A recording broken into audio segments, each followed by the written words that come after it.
உலகெலாம் உணர்ந்து ஓதற்கரியவன் நிலவுலாவிய நீர்மலி வேணியன் அழகில் சோதியன் அம்பலத்தாடுவான் மலசிலபடி வாழ்த்தி வணங்குவோம்.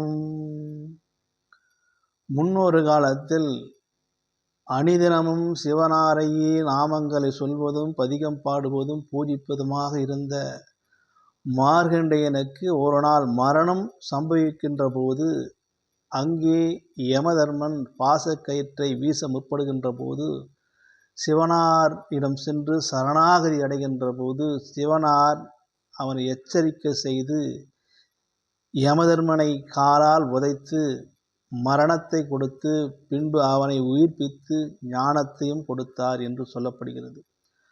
அப்போது என்றும் 16ஆக இருக்க வேண்டும் என்று இந்த மார்கண்டேயனுக்கும் வரமளித்தாராம் சிவபெருமான். அப்படிப்பட்ட சிறப்புமிக்க சீர்மிக்க திருத்தலமாக இருக்கக்கூடிய இன்றைக்கு சொல்லப்படுகின்ற மயிலாடுதுறை மாவட்டம் திருக்கடையூர் என்று சொல்லப்படுகின்றோம். பண்டைய காலத்தில் திருக்கடவூர் என்று அழைக்கப்பட்ட ஒரு மிகச்சிறந்த ஆலயம் கொண்ட ஒரு பகுதியாக திகழ்ந்தது. அந்த ஆலயம்தான் அமிர்த கடையேஸ்வரர் அபிராமி அன்னை கோயில். அந்த ஆலயத்தில் வழிபடக்கூடியவர்தான் கலாயனார் என்கின்ற ஒரு நாயனார். கலாயநாயனார் அவர் பெயர் வருவதற்கு காரணம் என்ன?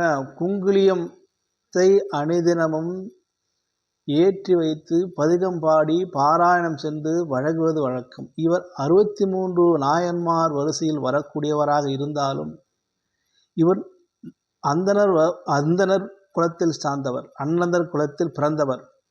இப்படி சிவனாரை பூஜிப்பதும் புகழ்மழுவதும் புலாந்தரம் அடைவதும் இவருடைய அனுதினமும் செய்யக்கூடியவராக இருந்தார். சிவதண்டே பெரிதன்று உயர்வென்று வாழ்க்கை நெறிகொண்டு வாழக்கூடிய ஒரு அந்தனர் குலத்தை பிறந்தவர். இப்படி சேவை அறிந்து இவர் புகழை உலகிற்கு நாம் காட்ட வேண்டும், உலகறிய வேண்டும் எண்ணினாரோ இல்லையோ சிவபெருமான் அவருக்கு அனைத்து வளங்களும் நலங்களும் இருந்தாலும் வறுமையை கொடுத்தார். இவர் வறுமை வருகின்ற போது அவர் வயல் வைத்திருந்தார், மாடுகன்று வைத்திருந்தார், வீடுகள் இருந்தது. அனைத்தும் ஒவ்வொன்றாக குறைய தொடங்கியது. என் நிலையில்தான் என் நிலையிலும் மாறாமல் சிவனே உளமாற மகிழ்ந்து சிவன் தொண்டே பெரிதென்று அனுதினமும் இந்த குங்குலியம் என்கின்ற வாசனை சாம்பிராணியை ஏற்றி மகிழ்வராம். அன்றைய காலங்களில் குங்குலியம் என்றால் சாம்பிராணி, இன்றைக்கு சாம்பிராணி சொல்லுகின்றோம், பண்டைய காலத்தில் குங்குலியம் என்று அழைப்பார்கள். பல பேர் பல விதமாக செய்கின்ற போது இவருக்கு சாம்பிராணி போட்டு அந்த வாசனையை சிவபெருமானுக்கு ஏற்புடையதாக என்று உள்ளம் மகிழ்கின்ற வகையில் செய்வாராம் இந்த கலாயநாயனார். அப்படி சிவதண்டே பெரிதாக செய்கின்ற போது நாளொரு மேனியும் பொழுதொரு வண்ணமாக இந்த செல்வங்கள் எல்லாம் குறைந்தே வருகிறது. அதாவது உள்ளத்தில் இறைவனிடம் செல்வத்தை அவர் குறைத்ததில்லை. உள்ளத்தால் உருகி உணர்வால் சிவனாரை பாடியும் பதிகம் பாடியும் அவர் செய்கின்ற தொண்டு சிவனாருக்கு மனமகிழ்வு ஏற்படுகின்றது. சரி, இன்னும் சோதிக்கலாம் என்று சிவபெருமான் நினைப்பார். சாப்பாட்டிற்கே வழி இல்லாமல் 3 நாட்களாக 2 நாட்களுக்கு பட்டினி கிடக்கும் நிலையை ஏற்படுத்தி விடுகிறார். அப்போது அங்கே அவர் இல்லாத துணைவியார் தன்னுடைய மாங்கல்யத்தை வைத்து கொண்டும் தன்னுடைய குழந்தைகளை அமர வைத்து கொண்டும் கண்கலங்கி சொல்லுவார், இந்த திருமாங்கல்யத்தை விற்றாவது ஏதாவது ஜீவனம் செய்து நெல் மணிகளை வாங்கி வாருங்கள், அதை புடைத்து நெய்து நான் உங்களுக்கு அன்னம் விடுகின்றேன் என்று கண்கலங்கி சொல்லவும் அதில் பெற்றுக்கொண்டு நெகிழ்ந்து நெஞ்சு வருகி கனத்த இதயத்தோடு அங்கிருந்து விரைபடுகிறார் இந்த கலாயநாயனார். செல்லுகின்ற பாதையெல்லாம் சிவனாரை பூஜிப்பதும் சிவதொண்டு பெரிதென்று நினைப்பதும் சதா சர்வகாலம் சிவனே நினைத்து கொண்டு நடந்து கொண்டே போகிறார். அங்கே எதிர்படுகிறார் ஒரு வணிகர். அந்த வணிகர் பொதி மூட்டையை சுமந்து வருகின்ற போது இது என்ன என்று கேட்கின்ற போது அந்த வணிகர் சொல்லுவார், இது குங்குலியம் என்று சொல்லுகின்ற போது, ஓஹோ, நாம் ஒரு வாரமாக குங்குலியத்தை பகவானுக்கு சமர்ப்பிக்கவில்லையே ஈசனுக்கு என்று அந்த குங்குலியத்தை பெருத்த குங்குலியமாக மூட்டையே இருப்பதால் என்ன விலை என்று இல்லாமல் இந்த தாலியை வைத்துக்கொண்டு எனக்கு கொடுங்கள் என்று அவரிடம் பெற்றுக்கொண்டு விரைந்து ஓடுகிறாராம். இந்த அமிர்த கடகேஸ்வரர் ஆலயம் சென்று சிவனாரைக்கு குங்குலியத்தை கோயில் முழுக்க ஏற்றி பதிகம் பாடி புலாந்தரம் அடைந்து ஆர்ப்பரிக்கிறாராம். இந்நிலையிலும் சிவனார் அப்படி ஆர்ப்பரித்து குடும்பத்தை மறைந்து விட்டார். பிள்ளைகள் என்ன ஆனார்கள், மனைவி என்ன ஆனார், பசியோடு இருப்பார்களே என்று பாராமல் சிவனாரை பூஜித்து சிவனுடைய லிங்கத்தின் அடியிலேயே படுத்து உறங்கி விடுகிறாராம். அன்று இரவு தன்னுடைய பக்தன் இப்படி எரிந்து உணர்ந்ததை அணிந்த சிவபெருமான் அவள் இல்லத்தரசியாரிடம் கனவில் வருகிறார். அம்மையாரே, எழுந்திரு, உன் இல்லத்தில் நெர்மணிகள் பொற்கிழிகள் எல்லாம் நிரம்பி கிடக்கிறது.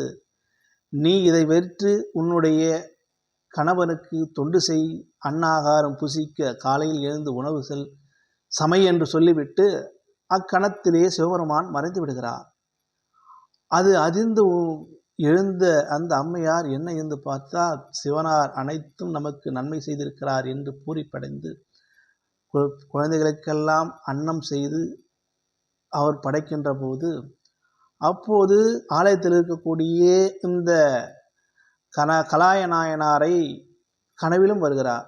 உன் இல்லத்தில் உங்கள் இல்லால் சமைத்து வைத்திருக்கார், நீ சீக்கிரம் சென்று உண்டு மழக வேண்டும் என்று திடுக்கிட்ட அந்த கலாநாயனார் எழுகின்றார். எழுந்து இல்லத்தை தன்னுடைய குழந்தை என்ன ஆயிற்று, மனைவி என்ன ஆயிற்று, பசியார் இருப்பார்கள் என்று ஆர்ப்பரித்து விரைந்து போகிறார். இல்லம் வருகிறது. அங்கே பொற்கிழிகள் செல்வங்கள் அனைத்தும் நிரம்பி கிடக்கிறது. மனம் நெகிழ்ந்து போகிறார். இது என்ன இது கேட்கின்ற போது ஈசன் கனவில் வந்தார், அவருடைய திருவிளையாடனால் நமக்கு செல்வம் வந்தது, அவர் அளித்த செல்வம்தான் என்று சொல்லுகின்ற போது இந்த கலாய நாயனார் மனமகிழ்ந்து புலாந்தரம் அடைகிறார். அன்றிலிருந்து சிவதண்டே பெருதண்டு உயர்வாக நினைத்து அனைவருக்கும் அன்னதானம் இடுகிறார். ஆலயங்களுக்கு இந்த குங்குலியத்தை அனைதினமும் ஏற்றுகிறார். ஆலயந்தோறும் செல்லுகின்றார், இறை வழிபாடு செய்கின்றார். இந்நிலையில்தான் அருகாமையில் இருக்கக்கூடிய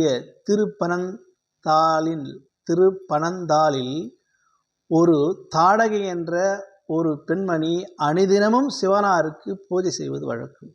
சிவதொண்டே பெரிதொன்று உயர்வென்று எண்ணி அவருக்கு பூஜை செய்தே வந்தாராம். அப்படி அனுதினமும் செய்கின்ற போது இந்த அம்மையாரின் உடை தளர்ந்து விடுகிறதாம். இன்றெல்லாம் எத்தனையோ உடை இருக்கிறது, ஆபர அணிகலங்கள் இருக்கிறது நம்முடைய மானத்தை மறைக்க. அப்போது சிறு உடை நம்முடைய உடை தளர்ந்து விட்டால் என்ன எப்படி இறைவனுக்கு மாலை விடுவது என்று தயக்கத்திலும் இருக்கின்ற போது அந்த சிவநந்தியாகப்பட்டது அவருக்கு செவிசாய்த்து வணங்குகிறதாம். அப்படி அவருக்கு ஏற்றாப்பல் குடிகின்ற போது ஏறுடையதாக்கி அந்த அம்மையார் மாலை அணிவித்து பதிகம் பாடி அங்கிருந்து விடைபெற்றாராம் அந்த அம்மையார். இதையெல்லாம் அறிந்த அவ்வூரில் சோழ மன்னன் ஆலயத்தில் பழமையான ஆலயமாயிற்று, இதை புதுப்பிக்க வேண்டும் என்று முற்படுகின்றாராம். இது என்ன சாய்ந்தே கிடக்கிறது இந்த சிவலிங்கம் என்று இதை நிமிர்த்த வேண்டும் என்று கைகளால் ஆட்களை வைத்து நிமிர்த்துவாராம். நிமிர்த்த முடியவில்லையாம். சரி, யானை கட்டியாவது நாம் நிமிர்த்து விடலாம் என்று யானை கட்டி கயிறால் கட்டி நிமிர்த்தப்படுகிற யானைகளெல்லாம் பிளிர்கிறதாம். மூச்சியாழி கீழே மயங்கி வீழ்கிறதாம். அதிர்ந்து போன என்ன இது சாதாரண ஒரு லிங்கம், இதை இப்படி கிடக்கிறதே, இதை புதுப்பிக்க நம்மால் முடியவில்லை என்று மனவரத்துடன் இருக்கின்ற போது இவருக்கு செய்தி வருகிறது. கலாயநாயனார் என்கின்ற அந்த நாயனார் சரி நாம் அந்த திருப்பனந்தாளில் விஜயம் செய்கிறாராம். விஜயம் செய்து தன்னுடைய குங்குலியம் என்கின்ற அந்த சாம்பிராணியெல்லாம் ஏற்றி பதிகம் பாடி இறைவனை மகதார ஓம் நம சிவாய் என்ற மந்திரத்தை உச்சரித்து உச்சரித்து உளமகிழ்ந்து, அப்படியாவது அந்த லிங்கம் நேராகிறதென்றால் கை வைத்து பார்ப்பாராம், என்னென்ன செய்கிறான், இந்த லிங்கம் சாய்ந்ததாகவே இருக்கிறதாம். சரி, கடைசியாக நான் என்ன பண்ணுவது என்று தன்னுடைய கழுத்தில் ஒரு கயிறை கட்டி கொண்டு சிவலிங்கத்தின் மீது ஒரு கயிறை கட்டி நிமிர்த்த செய்வாராம். நிமிரவே இல்லையாம். அந்த சிவலிங்கத்தை நிமிர்த்த பார்ப்பற இறுகப்பற்றுவார். இந்த இவருக்கு தொண்டையெல்லாம் ஒரே இறுகி போகிறதாம், கண் கலங்குகிறதாம், மூச்சு அடைக்கிறதாம். உயிர் போகின்ற தருவாயில் இவர் நிலை வருகின்ற போது அப்போதுதான் ஈசன் அருள் புரிந்து அந்த லிங்கம் நேராக வருகிறதாம். இது வியப்புற்று அந்த சோழ மன்னன் பார்த்து திடுக்குகிறான். சாஷ்டாங்கமாக அந்த கலாய நாயனார் காலில் விழுந்து, இறையொருள் திருக்கூட்டினால் நீங்கள் வந்தீர்கள், உங்களுடைய பாதம் பொட்டு இந்த ஊர் சிவமாக செழிப்பதாக இருந்தாலும் சிவாலயத்தை சிவலிங்கத்தை நிறுத்திவிட்டீர்கள் என்று அவரை வணங்கி மகிழ்ந்து பொற்கிழிகளெல்லாம் கொடுத்து வழி அனுப்பி வைப்பாராம்.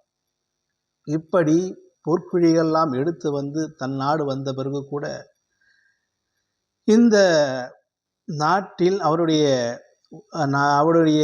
இந்த திருக்கடையூரில் அனைவருக்கும் அன்னதானம் செய்வது வழக்கம். அங்கே அன்னதானம் செய்கின்ற போது திருஞான சம்பந்தரும் வந்தார் என்று சொல்லப்படுகிறது. அன்பு நண்பர்களே, அப்படி அன்னதானத்தை இவர் இட்டு உளமகிழ்ந்தார். அப்படி சில காலம் பூவுலகில் வாழ்ந்து சிவலோக பதவி அடைந்தார். அப்படி அவருக்கு இன்றளவும் அந்த திருக்கடையூர் இருக்கக்கூடிய அமிர்த கடையசுரர் அபிராமி அன்னை ஆலயத்தில் இன்று அளவும் குரு பூஜை ஆவணி மாதம் மூல நட்சத்திரத்தில் மிகவும் சிறப்பாகவும் சீராகவும் அழகாகவும் பக்தர்களாலும் போற்றுதலுக்கும் பாராட்டுதலுக்குரியவராக விளங்குகிறார். அன்பு நண்பர்களே, அவதார ஸ்தலம் முக்தி ஸ்தலம் இரண்டுமே திருக்கடவுர் தான். அன்பு நண்பர்களே, இந்நாளில் சிவனாரை வணங்கி உங்களிடமிருந்து விடைபெறுகிறேன். நன்றி, வணக்கம்.